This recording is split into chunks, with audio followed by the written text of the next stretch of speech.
네, 마지막 순서를 맡은 엄국화 박사입니다. 저는 지금 서울대학교 인문학연구원에서 선임연구원으로 여러 가지 특히 최근에는 우정에 관한 동양, 서양의 문헌들을 연구하는 작업을 하고 있고요.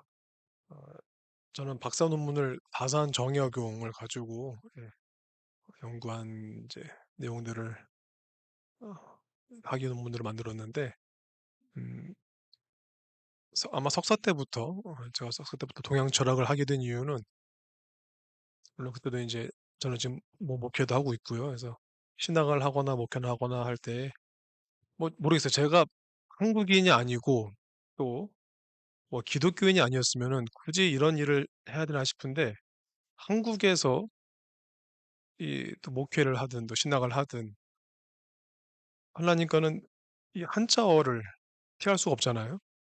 특히 우리 성경도 마찬가지고요. 또 모든 신학 용어들도 그렇고 그래서 그거를 읽었을 때 번역되어 있는 그런 이제 여러 가지 용어들이 한자어들도 많이 쓰고 있는데 이게 잘 이해가 안 되는 거예요.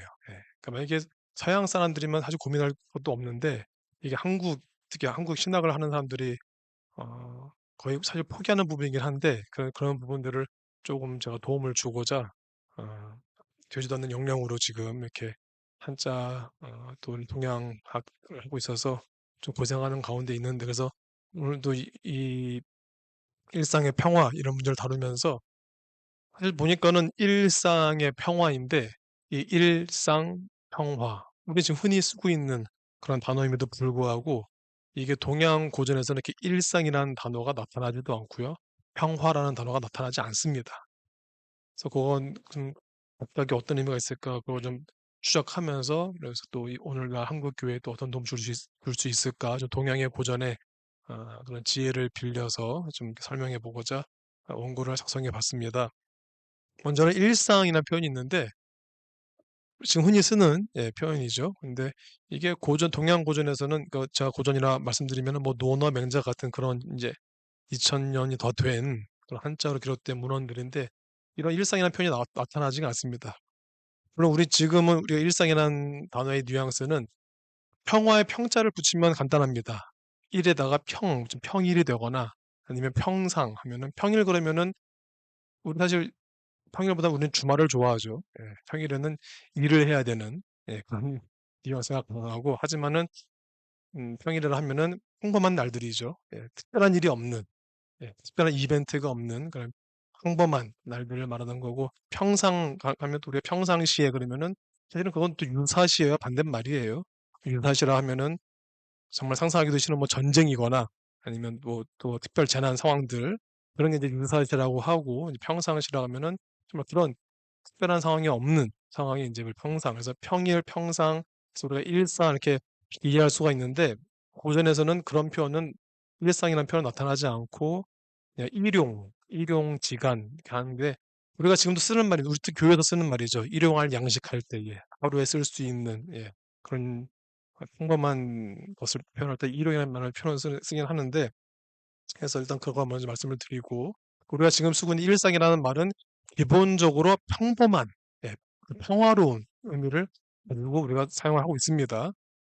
근데 이제 이제 이 문제를 다뤄보니까는 일단 평자 하면은 알고 있는 단어가 있습니다.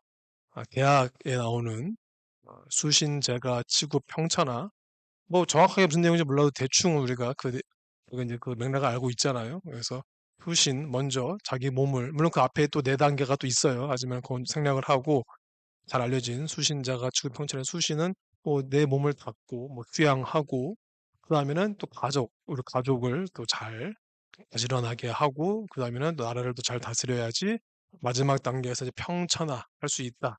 그래서 세계를 천하를 평화롭게 만들어야 된다라는 이제 그게 대학에서 말하는 8조목 8가지 도목의 이제 마지막 단계가 평천하되어 있어서 일단 저희가 주제가 일상의 평화이기 때문에 너무 이건 이제 거대한 담론으로 가서 일단은 이게 평자는 그렇게 놔두는데 가장 우리가 명확하게 나타나는 평자는 이제 대학의 평천하인데 이게 평자가 아니어도 우리가 지금 말하고 있는 평화의 의미를 담고 있는 그러한 가장 명확한 의미를 담고 있는 게 사실은 주역이라는 책에 나오는 택괴입니다. 택괴.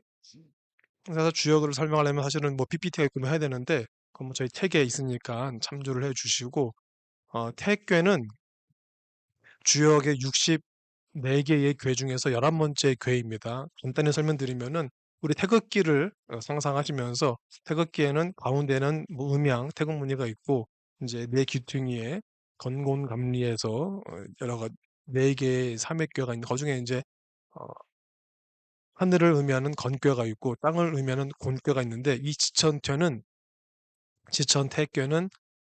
밑에 하늘을 의미하는 건괴가 있고 위에 땅을 의미하는 곤괴가 있습니다.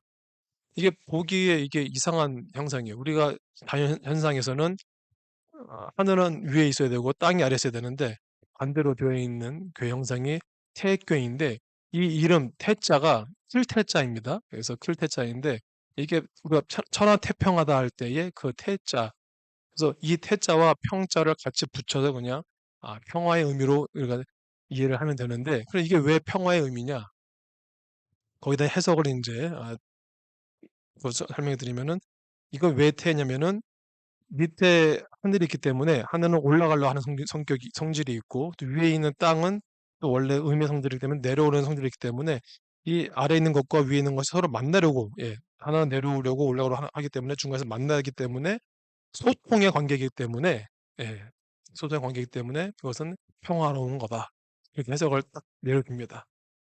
그 다음 12번째 괴가 비익괴인데요. 이 비익괴는 우리가 지금도 비색하다 말 쓸 때에 막혀 있는 상태인데 반대로 이거는 건괴가 위에 있고 곤괴가 밑에 있어서 그냥 하늘은 하늘에 있고 땅은 땅에 있어서 전혀 소통하지 않는 그냥 자기의 위치에만 붙어 있는 형상입니다. 그래서 이건 소통하지 않기 때문에 불통이기 때문에 이것은 결국에는 이 상태에서는 평화가 올 수 없고 예, 폭력의 사태가 일어날 수밖에 없다라고 보여주는 게 어, 택계와 빅계이기 때문에 제가 주역의 그러니까 평화의 의미를 어쩌면 대학의 평자보다 더 확실히 보여주는 것이 주역의 택계이기 때문에 택계 설명하면서 빅계 같이 대주에서 설명해 보여드렸고요.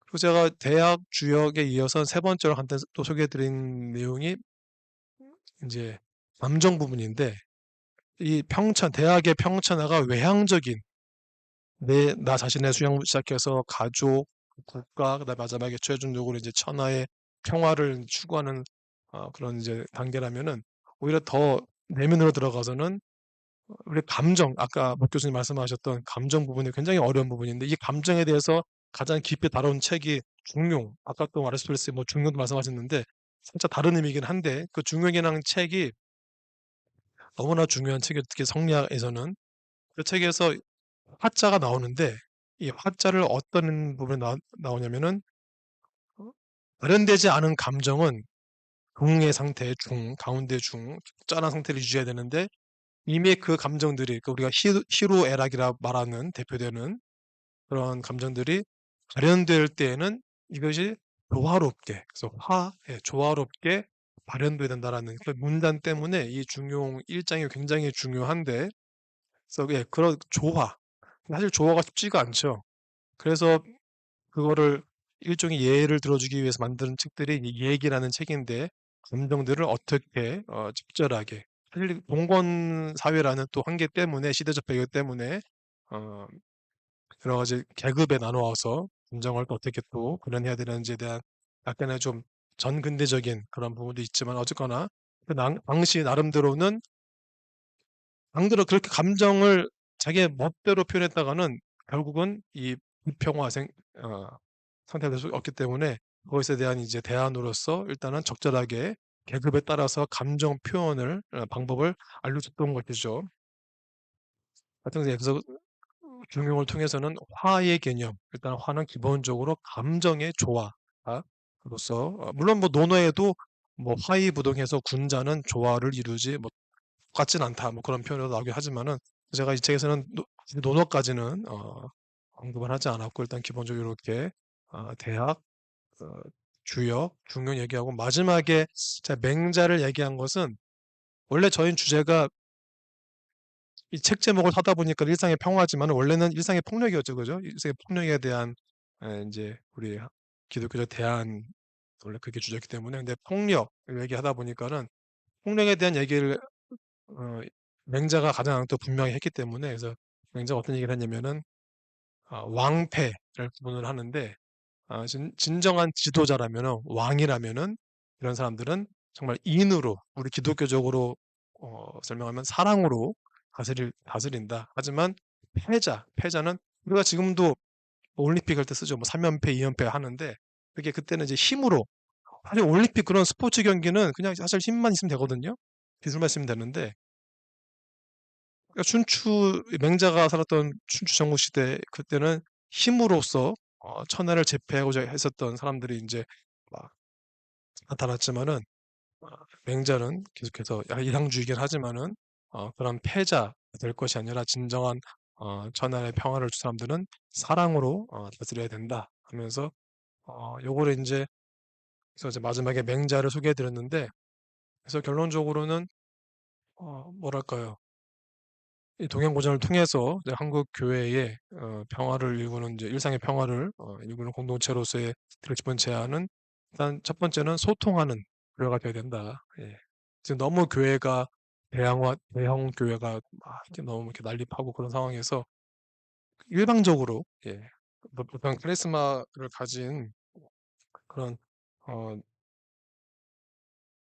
어, 그런 목회자를 통해서 그런 특별한 설교적 파워를 가진 목회자들에게 많이 쏠리는 그런 현상이 있는데 그게 아니라 이제 성도들의 하나하나의 그 삶에 귀 기울일 수 있는 정말 소통할 수 있는 그런 교회가 세워지는 그런 시기이기도 하고 또 마지막에 했던 맹자의 또 말을 빌려서는 아까 손 박사님 말씀하신 교회 사실 권력을 가졌거든요 교회가 예, 근데 그거를 내려놓고 진정한 예수님의 사랑으로 정말 이 한국 사회를 섬기고 이렇게 사랑으로 또 이렇게 치유하기 위해서 노력해야 되는 이런 때가 아닌가 하면서 좀 동양의 고전들을 빌려와서 여러 가지 일상의 평화에 대한 여러 가지 제안들을 원고로 작성해 보았습니다. 네, 여기까지 말씀드리겠습니다.